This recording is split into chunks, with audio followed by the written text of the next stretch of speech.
to go with me everywhere. And when I was released, I insisted to do to finish my master. So my father was going with me in University of Montreal and staying in front of the door 3 hours. And after finishing my master's degree, I started teaching French in a secondary school. So I was teaching from secondary 1 to secondary 5, 3 classrooms. In the beginning, it was 4 classrooms. And my father was working, he couldn't come with me, so my mother was sitting in the classroom for 4 months. And after the course, I told them, look, I'm teaching, and my mother is sitting in the course, in the classroom, so it's a little bit crazy. So the judge allowed me to teach all the day with perhaps 17 conditions, new conditions. 1, I have to go every hour to see the principal, to say, hi, I'm here. No, I have the GPS. 2, my father has to bring me every morning to the school with like all my students. And when I arrived to the school, the principals come to say, hi, Mr. Charkaoui, and took me from my father and bring me to my classroom. And I cannot sit with other teachers. I have a special small cell. But we are calling it not small cell, but small office. But it's not office. It's just for me. And they know exactly the plan of all the building, what I will be. And my car has to be placed in a very specific, it's 17 conditions. But this is the only place I can be without supervision of my father, but under supervision of my principals and the principals of l'adjoint administratif. No, two principals. Given every month a report about me, about my behavior, about what I'm doing, after I'm screaming too much on the students. And there is my brother-in-law doing a 5th report about me every month. So we have reports of my father, of my not my mother, of my two principals in the school, and my brother-in-law. 4 reports every month. What I know that perhaps before 2003, if you Googled my name, you will get nothing. But now if you Google my name, you get, one journalist told me, from La Presse, told me 250,000. So it's give you an idea that they can manufacture presumed terrorists. So how they did it, really I don't know. The beginning. I have many theories, but I don't have enough evidence to say they did it because perhaps they refused to go to Iraq and they want name. They did it because perhaps I was in contact with some people in the Muslim community they don't like.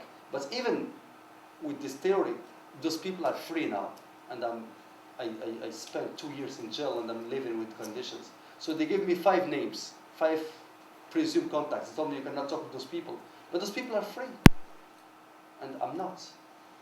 But one of them is actually in Sudan, and he wants to return to Canada, and he couldn't because the Canadian government didn't allow him to return, and he was blanchi. He was cleared by the Sudanese government, saying that this guy has. And Canadian government. And Canadian government. Yes. But he's still in my contacts list. And the problem with those secret trials, what they mean by contact, we don't know. There is no definition. Contact, is it a friend? Is it somebody you know? Is it somebody you know 1 hour, 2 hours? Somebody you were playing soccer with you, or sitting in the same? Now for the government, for CISIS, you're all my contacts. Mm-hmm. Could we spend more than 2 hours together, interacting sometimes? No, but this is the problem. They can just bring a picture of us and say, those guys was talking with Mr. Charkaoui, so contact, I don't know. And look, I don't have a right to be in interaction with people who has criminal record. If somebody has criminal record, I cannot talk to him. That's in my conditions. So normally I cannot check anybody, but it's, really I don't have a real clear answer. Perhaps inquiry, public inquiry, will let us know what happens in the beginning. But like Mr. Arar and his wife, Munia Mazik, and his 2 children, 6 and 4 years old, they were all in the presumed terrorist list in Canada, the United States. Even his son and his daughter. So they put them in the list, saying that those are extremist Islamists. And if you read the national security law in Canada, policies, la politique de sécurité nationale du Canada, national security policies in Canada, they have three kinds of threats. The first one and the most important, it's Islamist extremists. Not terrorism, Islamist extremists. And there's a big difference between both. And the second one, les mouvements indépendantistes. Separatist movements like ETA, like FARC, like Babar Khalsa, like FLQ, doesn't exist now. And the third one, the third one for them, it's altermondialist, les altermondialistes. So altermondialist group. So for them they have three threats, and you can read it in their website. So they can start with somebody who is Muslim, and they don't make difference. You know, the problem we bring to the court, the main, le responsable,